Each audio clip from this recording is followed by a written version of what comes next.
रास्ता अलग अलग है पर मंजिल एक है। धर्म अलग अलग है, खुदा एक है। सभी धर्म एक ही बातों को सिखाती है, सबका मालिक एक है। रास्ते अलग अलग है, तुम इस चीज को मानते हो, मैं इस चीज को मानता हूं, पर मंजिल एक ही है।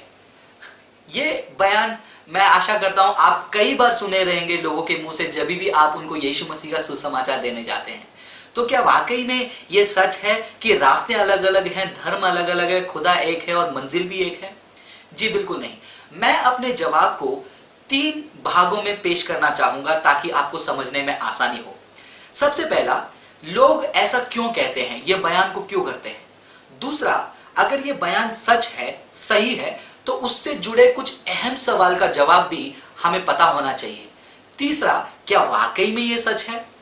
सबसे पहला, मेरे हिसाब से जब भी आप धर्म के बारे में बात करते हैं, मजहब के बारे में बात करते हैं, इतिहास गवाह है कि धर्म और मजहब के मामले में कितनी लड़ाइयां हुई हैं, कितने खून बहे हैं। धर्म और मजहब के नाम पे कितने घर उजाड़े गए हैं, कितने दंगे हुए हैं, कितने लोग मारे गए हैं, कितने लोगों का कत्ल हुआ है। तो कुछ नेक दिल इंसान ये नहीं चाहते थे कि मनुष्य धर्म के नाम पे एक दूसरे को काटे, एक दूसरे का खून बहाए, एक दूसरे का घर उजाड़े और नफरत की जिंदगी जिए। तो ये नेक दिल इंसानों ने ये बयान करना शुरू कर दिया होगा कि भाई देखो, सब धर्म एक ही बात को सिखाती है, रास्ता तुम्हारा अलग है, तुम हिंदू हो, तुम मुसलमान हो, तुम ईसाई हो, तुम पंजाबी हो, तुम बुद्धिस्ट हो, लेकिन भैया मंजिल तो एक है, खुदा तो एक है। तो हो सकता है वो नेक दिल इंसानों ने ऐसा बयान किया, और ऐसा नेक दिल इंसान जो लोगों को एक रखना चाहते हैं उनके लिए मैं सलाम करता हूं। लेकिन क्या नेक दिल रखने के साथ साथ क्या हमें सत्य का ध्यान नहीं देना है? क्या सत्य दब जाए और उसके बारे में हम कदर नहीं करेंगे? हरगिज नहीं। यदि कोई व्यक्ति कहता है और मानता है 4 और 4 5 है और उसको बुरा नहीं लगना चाहिए करके, अगर मैं उसको सुधार नहीं रहा हूं कि ये बोलकर भैया 5 नहीं 8 है जवाब, तो मैं गलत कर रहा हूं। मैं सत्य को दबाकर उसकी खुशी के लिए जी रहा हूं। नेक दिल बनना अच्छा है, लेकिन सत्य के दाम पर नहीं, सत्य को छुपाकर, उसको बलि चढ़ाकर नहीं। दूसरा, अगर ये बयान सच है कि सब मार्ग एक ही खुदा के पास ले जाती है, अलग अलग रास्ता है, मंजिल एक है, तुम ईसाई बनो, हिंदू बनो, क्रिश्चियन बनो, खुदा के पास ही जाना है, तो ऐसे बयान करने वालों से मैं एक सवाल पूछना चाहता हूं। अगर ये बात सही है तो क्यों जब भी ईसाई लोग, क्रिश्चियन लोग लोगों को जाकर सुसमाचार बांटकर यीशु में बुलाते हैं, उनको ईसाई बनाते हैं, तो दिक्कत क्यों होती है आपको? क्यों आप ऐसे क्रिश्चियंस को मारते हो? क्यों ऐसे क्रिश्चियंस को जलाते हो? क्यों उनको काटते हो? क्यों उनको परेशान करते हो? क्यों उन पर दोष लगाते हो धर्म परिवर्तन का? क्योंकि आपके हिसाब से तो सारे मार्ग, एक एक मार्ग खुदा तक ही पहुंचाएगा, मंजिल तक ही पहुंचाएगा। तो ईसाई क्या आपका काम आसान नहीं कर रहे हैं कि लोगों तक जाकर कम से कम एक मार्ग दिखाकर वो मार्ग तो खुदा के पास तक पहुंचाया जाए? लेकिन आप उनको परेशान क्यों करते हो? दूसरी बात, कुछ लोग धर्म परिवर्तन का दोष लगाने के साथ साथ लोगों को कहते हैं कि पैसा देकर कन्वर्ट करते हो, और ये बात सही है नहीं है मैंने अपने पिछले वीडियो में बताया था। लेकिन मान लो उदाहरण के लिए कोई व्यक्ति पैसा लेकर भी कन्वर्ट हो रहा है, फिर भी आपको क्या दिक्कत है? क्योंकि आप तो कहते हो हर कोई मार्ग एक ही खुदा तक पहुंचाता है, तो उनको अपनाने दो, एक क्रिश्चियनिटी का मार्ग अपनाने दो। कम से कम वो क्रिश्चियनिटी के मार्ग से खुदा तक पहुंचते हैं, तो कम से कम क्रिश्चियन आपका काम तो आसान कर रहे हैं ना, एक मार्ग दिखाकर। ये अहम सवाल का जवाब देना जरूरी होगा। अगर आप ये कहते हैं हर कोई मार्ग एक ही खुदा तक पहुंचाता है, तो लोगों को क्रिश्चियनिटी अपनाने दो, उनको परेशान मत करो। यदि आप एक लाइब्रेरी में बैठे हो, एक व्यक्ति आता है आपके पास और कहता है देखो ये लाइब्रेरी में जितने भी किताबें हैं, 50 किताबें, 100 किताबें, 1000 किताबें, ये सभी किताबों में एक ही बात लिखा हुआ है। तुरंत आप झटके में आकर चौकित होकर उसको पूछेंगे क्या ये सारी किताबों में एक ही बात लिखा हुआ है? आप उस व्यक्ति को क्या कहेंगे अगर वो हाँ बोलता है तो? हो सकता है तुरंत आप उसको एक सवाल पूछेंगे, क्या तुमने ये लाइब्रेरी के सारे किताबों को पढ़ लिया, ये कहने के लिए कि सभी किताबों में एक ही बात लिखी है?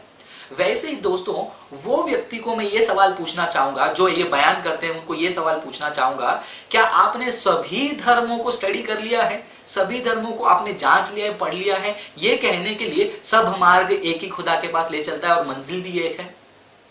कितना गलत है देखिए ये लॉजिक। कुछ भी कहते हैं यहाँ वहां से सुन के कहने लग जाते हैं। तो दोस्तों हमें जानना जरूरी है क्या वाकई में सभी मंजिल अलग अलग हैं और सभी रास्ते अलग अलग हैं और मंजिल एक है।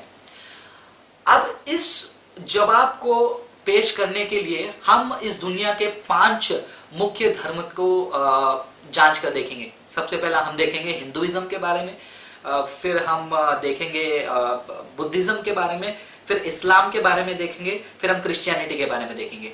4 बड़े धर्म के बारे में हम देखेंगे, हिंदुइज्म, बुद्धिज्म, इस्लाम और क्रिश्चियनिटी।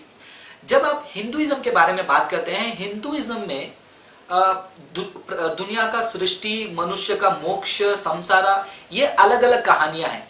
कुछ कहानियां ये कहती हैं कि इंसान जो है ये दुनिया में जब जीता है उसे कर्मा से गुजरना पड़ता है, उसको हर बार ही जन्म लेना पड़ता है। ये जन्म खत्म होने के बाद एक और जन्म लेगा, एक और जन्म के बाद एक और जन्म लेगा, वो अपने कर्मा को वो पूरा करते जाएगा। और जब वो अपने कर्मा को पूरी तरह करके चुकाएगा, कुछ हिंदू शास्त्रों के हिसाब से उसका जो आत्मा है वो आत्मा वो कर्मा के साइकिल से बाहर आकर ब्रह्मन के अंदर घुल जाएगा, मतलब वो रिहा हो जाएगा। यानी कि उसके आत्मा का कोई पहचान नहीं रहेगा जब वो कर्मा से बाहर आ जाएगा। ये हिंदुइज्म सिखाता है। और हिंदुइज्म में अनंत काल का स्वर्ग करके कुछ है नहीं, और जिंदगी के कर्मा के उस चक्र से बाहर आने के बाद इंसान का पहचान तक मिट जाता है हिंदुइज्म में, एक स्टोरी के हिसाब से। और एक और स्टोरी के हिसाब से वो ब्रह्मन में एब्जॉर्ब हो जाता है और पता नहीं उसकी पहचान क्या होगी, वो स्वर्ग में रहेगा, स्वर्ग की तो बात ही नहीं आती है। दूसरा, जब हम बुद्धिज्म के बारे में बात करते हैं, बुद्धिज्म सिखाता है कि इंसान के अंदर आत्मा होता ही नहीं है। वो कहते हैं कि हम ये दुनिया में अच्छे बुरे काम को सही करना चाहिए, सुधारना चाहिए, ताकि हम ये कर्मा से बच जाएं। तो बुद्धिज्म सिखाते हैं कि कर्मा है, बार बार जन्म लेना है। लेकिन वहां पर भी एक प्रॉब्लम है, जब इंसान के पास आत्मा ही नहीं है, मरने के बाद उसका आत्मा दोबारा जन्म कैसे लेगा। और बुद्धिज्म में स्वर्ग नाम का कोई चीज ही नहीं है। जब आप इस कर्मा के चक्र से रिहा हो जाएंगे, खत्म, उसके बाद आपकी कोई पहचान नहीं, आपकी कोई अस्तित्व नहीं। तीसरा, जब हम इस्लाम के बारे में बात करते हैं, इस्लाम एक अलग तरीके का स्वर्ग दिखाता है, जो वो लोग कहते हैं जन्नत। अगर इस दुनिया में अच्छा काम कर कर आप जन्नत में प्रवेश किए तो जन्नत में क्या मिलेगा आपको, जो पुरुष हैं उनको हुरीज मिलेंगे, उनके साथ यौन संबंध करने के लिए, सेक्स करने के लिए, हमेशा हमेशा के लिए। उसके अलावा वहां पर खाना होगा, वहां पर पीना होगा, ऐशो आराम होगा। बस इतना ही फर्क दिखता है इस्लाम के जन्नत में। जो इस संसार में खाना पीना, सेक्स करना, आराम करना, ये सारी चीजें पैसे देकर हमें मिलती है, वहां पर मुफ्त में खुदा की जगह पे मिलेगा, लेकिन खुदा के साथ कोई संबंध नहीं है। ये इस्लाम है। लेकिन जब हम क्रिश्चियनिटी के बारे में बात करते हैं, क्रिश्चियनिटी का अगर हम मंजिल के बारे में बात करते हैं, वो बिल्कुल अलग है। ना वहां पर यौन संबंध है, ना वहां पर लालच है, ना वहां पर पाप है, ना वहां पर दुख तकलीफ है।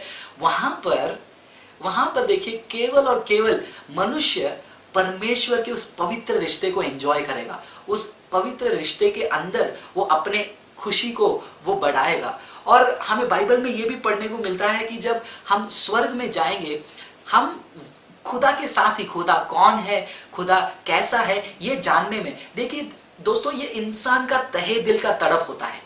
चाहे वो कोई धर्म को फॉलो करे, उसके तहे दिल में एक तड़प होता है कि खुदा कैसे होगा, खुदा कैसा होगा, खुदा के साथ मैं बात करूं, खुदा के साथ रिश्ता बनाऊं। ये तहे दिल का तड़प केवल क्रिश्चियनिटी में, ईसाईयत में पूरा होता है। क्योंकि स्वर्ग में हम खाने पीने के लिए, सेक्स के लिए और बाकी चीज़ों के लिए नहीं, बल्कि स्वर्ग में हम खुदा के उस परफेक्ट रिलेशनशिप में जाते हैं और खुदा के साथ समय बिताने के लिए और खुशी से रहने के लिए जाते हैं, जहाँ पर दुख तकलीफ नहीं है।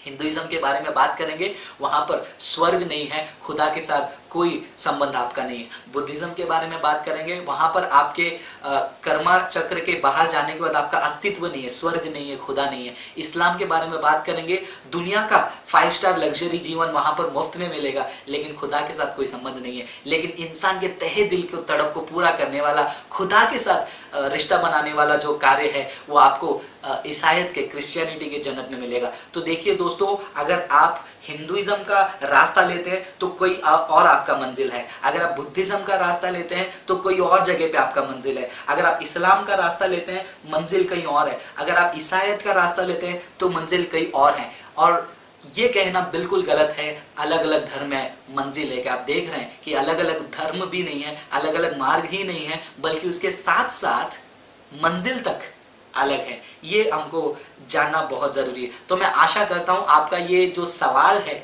उसका जवाब मिल गया होगा कि मार्ग अलग अलग है, मंजिल एक है। नहीं दोस्तों, जैसे मार्ग अलग अलग है वैसा मंजिल भी अलग अलग है, लेकिन सारे मंजिलों में एक ही मंजिल सच है जो आपके तहे दिल के तड़प को, जिसके लिए आप तड़पते हैं, भक्ति करते हैं, पूजा करते हैं, यत्न करते हैं, जो भी करते हैं उसको पूरा करता है। वो है क्रिश्चियनिटी का स्वर्ग राज्य, वो है सही डेस्टिनेशन और वही है सही मंजिल। क्योंकि जब आप हिंदुइज्म के बारे में बात करते हैं, हिंदुइज्म आपको सिखाता है कि तुम अच्छा कर्म करोगे तो तुम्हारे कर्म चक्र से तुम बाहर आ जाओगे। मतलब तुम खुद अपने आप को संभाल लो, तुम खुद अपना फ्यूचर बना लो। दूसरा, जब हम बुद्धिज्म के बारे में बात करते हैं वहां पर फ्यूचर तो है ही नहीं, लेकिन फिर भी अपना काम खुद संभालो, खुद का कार्य खुद करो, दुनिया की मोह माया से मुक्त हो जाओ। मतलब यहां पर भी तुम्हारा प्रॉब्लम है, तुम सॉल्व करो। अगर आप इस्लाम के बारे में बात करते हैं कि क्या अच्छे काम करने चाहिए, जी हाँ, कुरान भी यही सिखाता है कि अच्छे भले काम करो ताकि तुम जन्नत में प्रवेश करो। लेकिन जब आप क्रिश्चियनिटी के बारे में बात करते हैं, क्रिश्चियनिटी में खुदा कहता है प्रॉब्लम तुम्हारा है, तुम खुद से सॉल्व नहीं कर सकते हो, इसीलिए तो तुम्हारा जिंदगी बिगड़ा हुआ है, इसीलिए तो तुम्हारे जीवन में गरीबी है, पाप है, दुख है, तकलीफ है, बीमारी है। तुम्हारा प्रॉब्लम है, मैं सॉल्व करूंगा। ये फर्क है दोस्तों। जो हिंदुइज्म कहता है तुम्हारा प्रॉब्लम तुम सॉल्व करो, बुद्धिज्म कहता है तुम्हारा प्रॉब्लम तुम सॉल्व करो, इस्लाम कहता है कि तुम्हारा प्रॉब्लम है तुम सॉल्व करो, लेकिन ईसाई क्रिश्चियनिटी कहता है तुम्हारा प्रॉब्लम है मैं सॉल्व करूंगा करके खुदा कहता है। इसीलिए खुदा इंसान बनकर आया और अपने खून बहाकर, अपने लहू बहाकर, अपना जान देकर आपको पाप से और श्राप से छुड़ाया है। ये है दोस्तों एक बहुत ही अहम चीज जो हमें जानना चाहिए और समझना चाहिए। जब हम हिंदुइज्म के बारे में बात करते हैं, स्वर्ग जाना, मोक्ष प्राप्त करना, उसका कोई आश्वासन नहीं है, क्योंकि कर्मा आपको अगले जन्म में दोबारा ला सकता है। आपको पता नहीं कि अगले जन्म में आप रिहा होंगे या नहीं, तो आश्वासन नहीं है स्वर्ग का। बुद्धिज्म के बारे में बात करेंगे, कोई आश्वासन नहीं है, जिंदगी खत्म, आपका अस्तित्व खत्म, कर्मा चक्र से बाहर।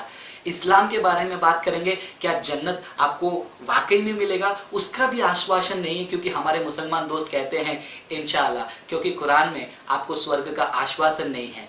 लेकिन जब आप क्रिश्चियनिटी के बारे में बात करते हैं, जब आप ईसाईयत के बारे में बात करते हैं, बाइबल में यीशु मसीह ने कहा है कि मैं तुम्हें अनंत काल का जीवन दूंगा, मैं तुम्हें स्वर्ग दूंगा। और ये आश्वासन हर एक सच्चे क्रिश्चियन को है कि वो स्वर्ग राज्य में प्रवेश करेगा। और वो आश्वासन होने के कारण हम एक गीत गाते हैं जो कोई और नहीं गा सकता है।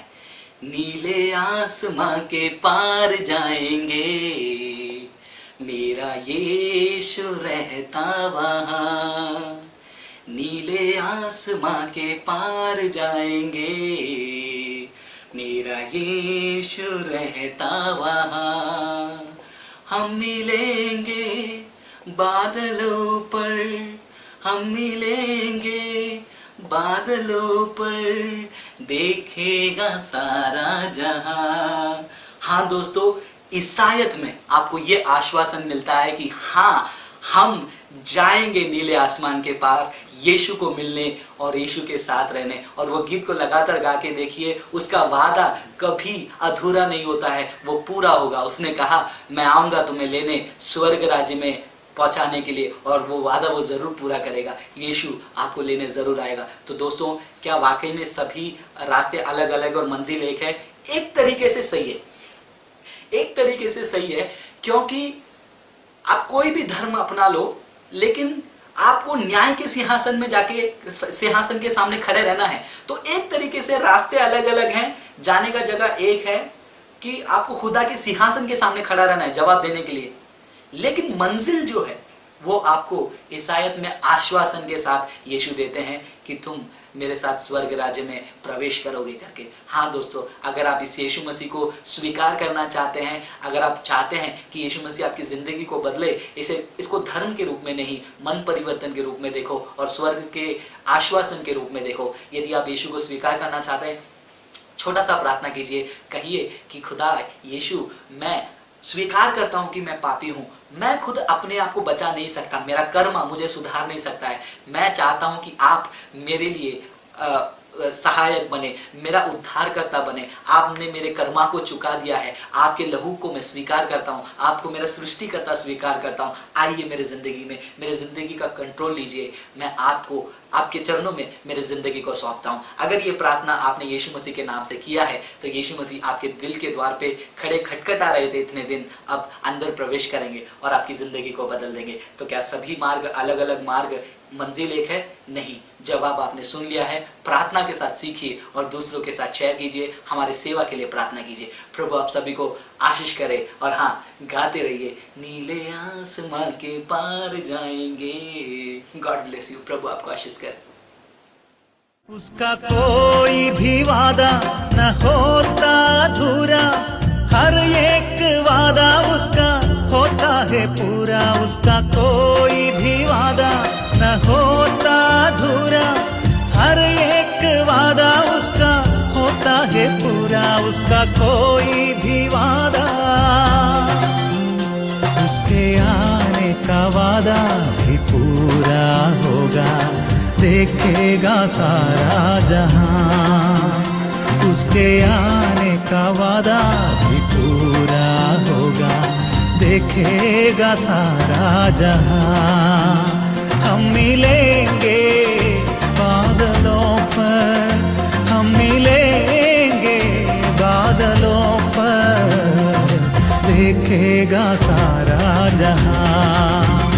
नीले आसमां के पार जाएंगे, मेरा यीशु रहता वहाँ।